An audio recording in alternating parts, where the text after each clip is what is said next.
So you thought there was only one story worth talking about in Kansas City this week. We've got all the other news you missed, as pretty much every local reporter headed to New Orleans or Lawrence. We tracked the results of this week's local elections, groundbreaking on the new streetcar extension, and Kansas lawmakers raising the stakes on their quest to lure the Chiefs across the state line. Plus, just as our two governors declare the COVID emergency over, why are masks now back in Shawnee Mission schools? And we answer your questions, from the big Kansas Mystery Company to a renaming of KCI, those stories and the rest of the week's news straight ahead. Week in Review is made possible through the generous support of AARP Kansas City, RSM, Dave and Jamie Cummings, Bob and Marlise Gorley, the Courtney S. Turner Charitable Trust, John H. Mize and Bank of America N.A. co-trustees, and by viewers like you. Thank you. Hi, I'm Nick Haynes, and it's great to have you with us on our journey through the week's most impactful, confusing, and befuddling local news stories. Hopping on board the Week in Review bus this week, he is Mr. Up-to-Date on KCUR-FM, Steve Kraske, editor and reporter for City Scene KC, Kevin Collison, from the pages of your Kansas City Star, Dave Helling. And with so many stories percolating on the Kansas side this week, we're thrilled to have State House reporter Rebecca Chung joining us from Topeka. She's political correspondent for KSNT TV in our Kansas capital. Steve Kraske, before we get going, can I ask you, if you were a local politician right now, would this mean a great way to do some difficult decisions and get something past the public in a week that there were no reporters available to cover it? Yeah, I mean, no kidding, with all the sports coverage over in Lawrence right now. But I just was thinking, Nick, this is kind of a golden era for Kansas City sports. Just think, in the last 7 years, we've had a World Series champ, a Super Bowl champ, and now a national NCAA champion. We're the sports capital of America right now, Nick. It's a good time to be a Kansas Cityan. But college hoops, though, Kevin, is so tribal. When I came in yesterday to try and put a lot of the show together, most of our production crew never even watched the game. They were people from Missouri. They didn't care about Kansas. That's different than, say, the Royals or the Chiefs. I'm always glad to see our local NBA franchise do well. Hey, by the way, Rebecca, I did see that the governor, Laura Kelly, was also in New Orleans trying to even do hype rallies and things. Are we all going to get a day off work if you live in Kansas as a result of this? That is a good question. I actually thought you could look at this in two ways. You could look at this as, the governor rallying around her constituents, trying to show her support for Kansas. But you could also very easily look at this as, Ted Cruz going on vacation during a storm. Well, basketball was big this week, but an oval-shaped ball is also dominating our news cycle. Last week, we discussed how the Chiefs were now scouting out new stadium sites in Kansas. This week, the stakes have been raised. The bill is hereby declared passed. Kansas is now moving forward with a plan to legalize sports betting. And where will the proceeds go? Listen to this. The Attracting Professional Sports to Kansas Fund. It's a new pool of incentive money designed to lure the Chiefs across the state line. How is this changing, Dave Helling, the speed, scope, and size of this stadium debate? Well, we're very early in this discussion, Nick. And by the way, there's no truth to the rumor that if the Chiefs move to Kansas, Mike Parsons is trying to get the Jayhawks to move to Missouri. That is a story we've heard that's not true. Setting aside gambling money for whatever purpose it can be used for new facilities is important, but it's not the be-all and end-all. A new stadium is going to cost $1 billion or more. So it moves the needle a little bit. It may force the hand of the people in Missouri, but it's not a definitive moment, if you will, in this discussion. Dave says, Rebecca, that it's a drop in the bucket. Sports betting in Kansas, that bill would bring about $10 million a year. That's not going to build you much of a stadium, is it?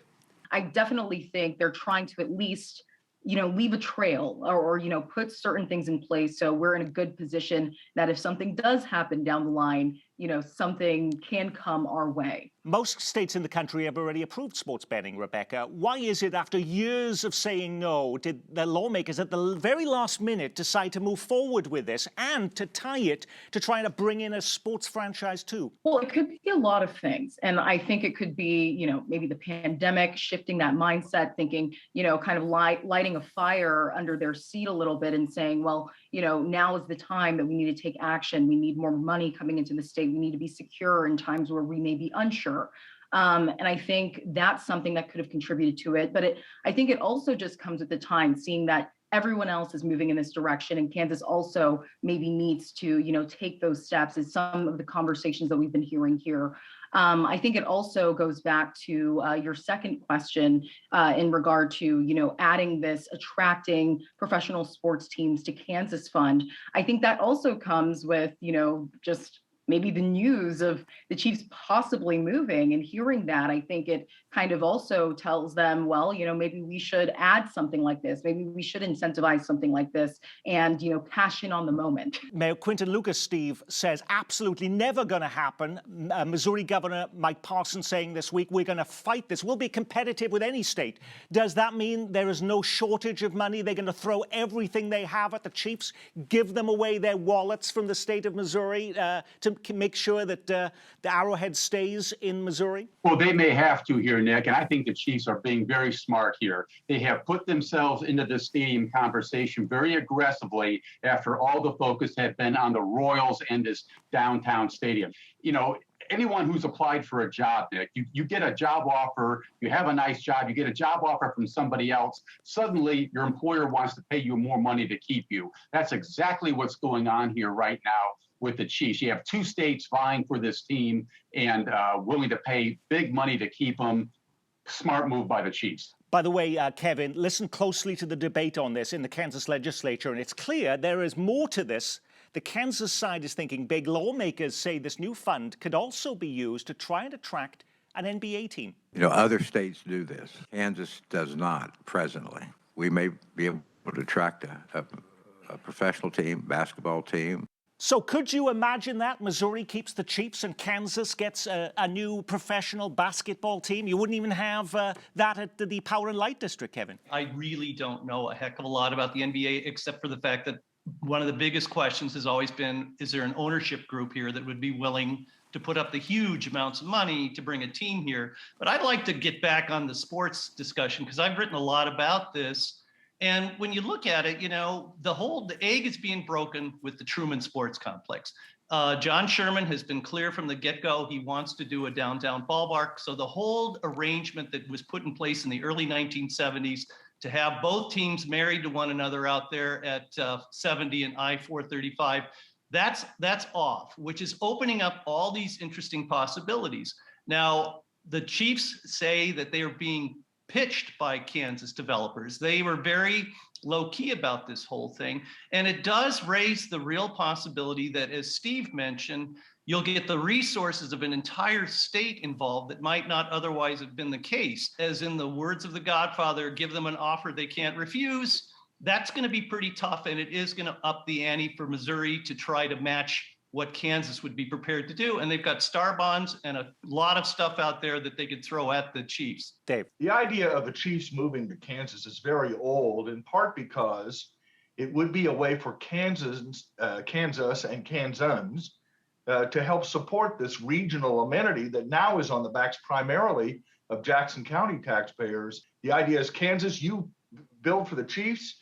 Missouri, you build for the Royals, and everyone will be, paying their fair share. Dave Helling makes a great point here, and this is the time for us to have a community-wide conversation about who funds these stadiums. Is it still going to be on the shoulders of Jackson County taxpayers to pay for both the Chiefs and the Royals, or because we are one metropolitan area that happens to be divided by a state line, is it time for us to have an adult conversation about maybe one side of the state line takes one team and the other keeps the other? This is a good time to have that conversation because the load has been too heavy on Jackson County taxpayers for way too long.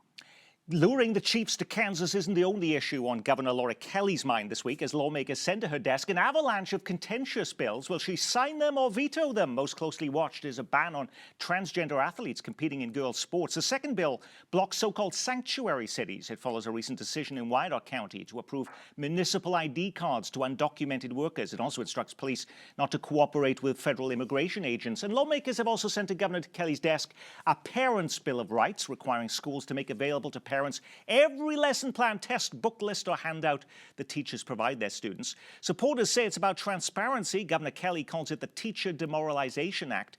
In the past, we may have been able to read which way Kelly would side on these bills, but this is no ordinary time. Will election year politics, Rebecca, push the Democratic governor into making some uncomfortable decisions?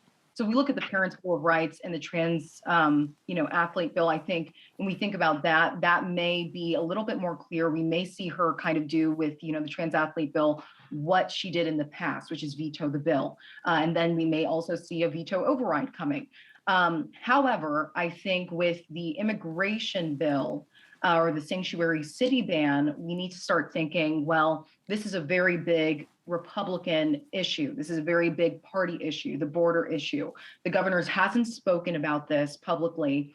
Will she now take a stance? This is going to be something interesting that I think is coming down the line, especially as we get into debates further into the election. What is she going to say about this issue? What is she going to come out and say? What would be her rebuttal if this were to be brought up on the Republican side? So we're definitely, it's a bit more iffy on the immigration issue, what may happen. And if she does take a hard stance, where that could land her in the election. Now, if you were watching KU on TV this past week, you might have seen, sandwiched between all the ads for snack foods and prescription drugs, the first re-election ad for Governor Laura Kelly. And guess who has a cameo role in it? Yes, Donald Trump, who Kelly claims she worked collaboratively with. And when adversity hit, she worked with both sides, always putting what's best for Kansas ahead of party politics. Governor Laura Kelly, getting Kansas back on track. Alrighty, the ad is released at the same time Kelly joins Missouri's Republican governor in declaring that it's time to move past the pandemic and start treating COVID like the flu. With a tough re-election against Kansas Attorney General Derek Schmidt, can we expect Kelly to shift on some other big issues, Steve? There's an old saying in politics, Nick, as you know, that politics makes for strange bedfellows, and we're certainly seeing that in this ad with Donald Trump. It's remarkable, but this is the season. Nick, I'll be real simple here. If it's normal political times, Governor Kelly would veto all three of these bills. They're right in her wheelhouse. There's no question that's what she would do. But to Rebecca's point, will she go in a different direction right now because it's political season? We'll have to wait and see. I do wonder, Nick, about using the image of Laura Kelly with Donald Trump in that first ad, because it's hard to imagine that Trump supporters in Kansas are going to look at that and think, oh, she worked with Donald Trump, I'm going to vote for Laura Kelly. That's just not going to happen. She needs to appeal, I think, to independents, moderates, and others in places like Johnson County and Wyandotte County. And maybe the image of Trump is counterproductive in that way. As we're mentioning COVID, if you thought we'd done away with all of those pandemic restrictions, think again. The Shawnee Mission School District reimposing mask mandates this week, at least at 6 elementary schools, where so many kids are now out sick. Is this the proverbial canary in the coal mine, Steve, that more COVID trouble is ahead, or is there more to what's happening in Shawnee Mission this week? Oh, I think there's more COVID trouble ahead, Nick. We are all so desperate to see this pandemic in our rearview mirrors. It's too early for that. And we haven't gotten there yet. We want to be there yet.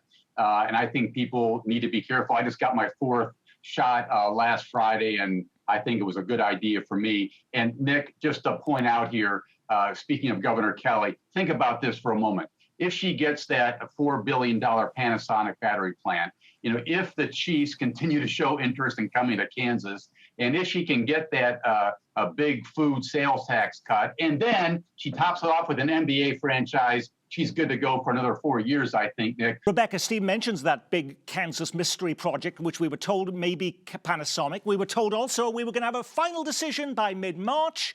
We're entering almost the second week of April. We've heard nothing. Is there some bad news behind the scenes we're not hearing? It's been radio silence because we've reached out to the governor's office about this. We've been trying to get our answers as well, and we haven't heard anything about it. It used to be this really big thing, a secret project they're working on, and now it's kind of just fallen, at the end of it. We don't hear anything about it. So my thing, or my guess would be, is there even a project that is now in place? Have we lost that opportunity? Kevin, that might be why she's pushing the Chiefs now instead of this mystery company.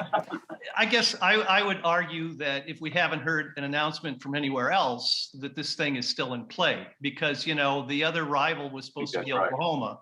And so right now, these deals, if there's anything you learn when you write about development, economic development, the timetables that are often laid out are not real. I mean, it takes much longer, but if we haven't heard from anywhere else, I think we're still in the hunt. Here's an update on last week's stunning news development that Nordstrom was backing off its plans to now move to the plaza. City Scene KC reporting that Dillard's is now negotiating for the space.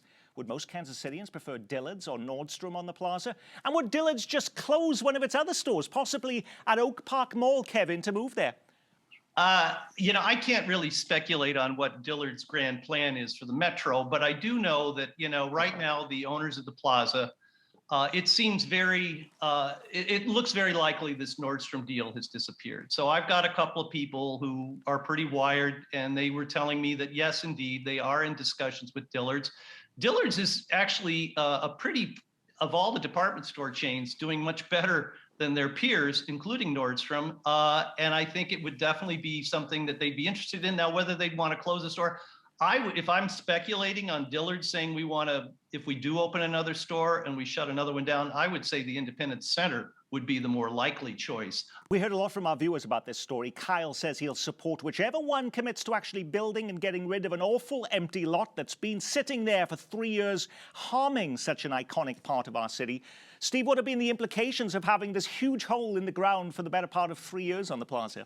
Well, it's been a mess, and the news that Nordstrom's is probably likely not coming to the plaza is only more bad news being heaped on the plaza right now. But hey, if Kevin's story has some legs and Dillard's does wind up moving to the plaza, that would be a nice rebound for our key shopping district in this city, because Dillard's not quite as upscale, might attract a broader clientele to the plaza than we see right now. And if they can pull that off, that would be a nice rebound for a group that needs a rebound right now. Now, last week, Dave Helling suggested entertainment, not retail, had to be the future for the plaza. Is that why the former Nike store on the plaza has now been turned into Kansas City's latest art exhibit, an immersive experience of the Sistine Chapel? And why, coming soon to the former Jack Henry space, is a new indoor mini golf experience, Kevin? Well, those are two pretty different animals, Nick. I mean, the Puttery Golf thing is actually a permanent tenant that's going to provide this kind of entertainment destination that the developer of that particular project believes the plaza needs more of. On the flip side, the Michelangelo show is another reminder of how the plaza is struggling, and they're just trying to fill empty space with whatever they can until they can get a more permanent use. It was election day this week in many parts of the metro. You mean you didn't know there was one? On Tuesday, voters in Kansas City were being asked to approve upgrades to the sewer system. Ambulances were also on the ballot as voters were asked to renew the city healthcare levy. Both passed with massive majorities. In Independence, Eileen Weir is out as mayor of the city, 58% of voters picking state lawmaker Rory Rowland to lead the city for the next 4 years. And this man making the headlines, Anthony Mundane, becoming the first black person to ever be elected to the Independence School Board. Steve, were you rocked out of your seat, stunned into silence by any of the results this week? Little surprised, Nick, by the school board elections and the push towards candidates, voters backing candidates who favor diversity in school districts and being supportive to students of all stripes in our communities these days. We saw those efforts in Park Hill, in North Kansas City, and in Independence. Only in Lee Summit did we see more conservative candidates elected to the school board, 2 newcomers going on the board there. So that was a little bit of a surprise to me, given the fervor that this whole conversation has gotten in recent months. How about you, Dave? Were you shocked, horrified that 80% of voters might say yes to sewers and that Eileen Weir would be on the way out in Independence? No, I don't think there were any great surprises. The health levy passed with healthy margins. It has for years. Been endorsed by the people of Kansas City, so that wasn't a big surprise. I'd echo what Steve said, that after all the shouting and screaming at school board meetings this winter, that candidates who believe in more diverse approaches to education actually won in the majority of districts in our area. So that's interesting news. Doesn't mean that the warfare over what's taught in our schools will end, but it may change the tenor of that discussion. This week, we were marking the official groundbreaking for the new streetcar extension line. The head of the Federal Transit Administration was joining the mayor for a ceremonial rail signing on the Main Street route. More than 3 miles of new track is being laid to extend the streetcar down to the Country Club Plaza and UMKC. But don't expect to be riding the new extension anytime soon. There's still more than 2.5 years of construction work ahead. It won't open to passengers until 2025. Kevin, they say ground is being broken this week. But if you've been anywhere near Main Street over the better part of a year, would you be saying to yourself, that's old news? It's one big hole and diversion after another already? Little do we know the complexity that lies beneath the surface of our streets. This has all been relocating pipes and infrastructure that's been there, as you mentioned early in the show, for a long time. This is all the preliminary work to the actual laying of the rails. We're already seeing some of the benefits of this streetcar expansion down Main Street. We've seen some substantial reinvestment. There's been a couple of older buildings renovated. There's a couple of major projects that are in the works. So it's already starting to yield benefits to the community as far as just attracting development on that corridor, even though you and I aren't going to be able to ride to that downtown ballpark for a while yet. Kevin mentions the upsides. Has there been a downside we didn't expect, Steve?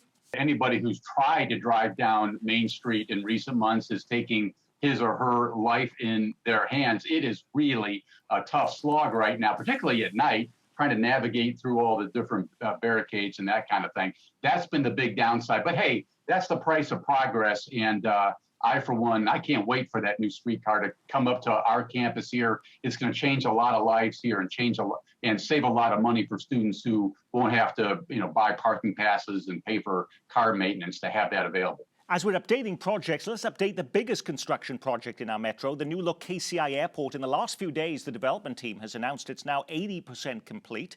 Kansas City PBS viewer Richard in Grandview wants to know, whatever happened to those plans to rename the airport? Is that still happening? Boy, I haven't heard any major discussion of that at all, Nick. It may be happening in places I don't know about, but by and large, the idea of a big splashy name for the new airport seems to be on the back burner. It is a little more difficult to rename airports than other public amenities because the FAA gets involved and there are some rules that they have to follow, but I haven't heard of anything. I checked with the city yesterday, nothing going on, nothing at least from City Hall. Whether somebody else is pushing an effort, Nick, I'm not aware of it either. How about at City KC? Are you finding out revelations that it may be the Sly James International, the Buckle Neal Airport, Kevin?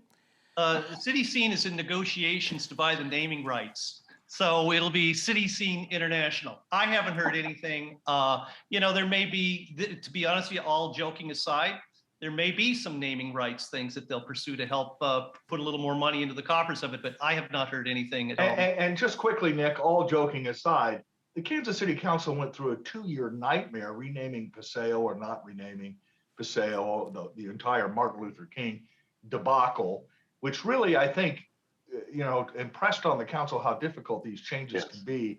And once you pick one name, everyone else gets mad. I don't get the sense that there's a taste for a big battle over what's right in the airport. Now, when you put a program like this together every week, you can't get to every story grabbing the headlines. What was the big local story we missed? Kansas completes the biggest championship comeback.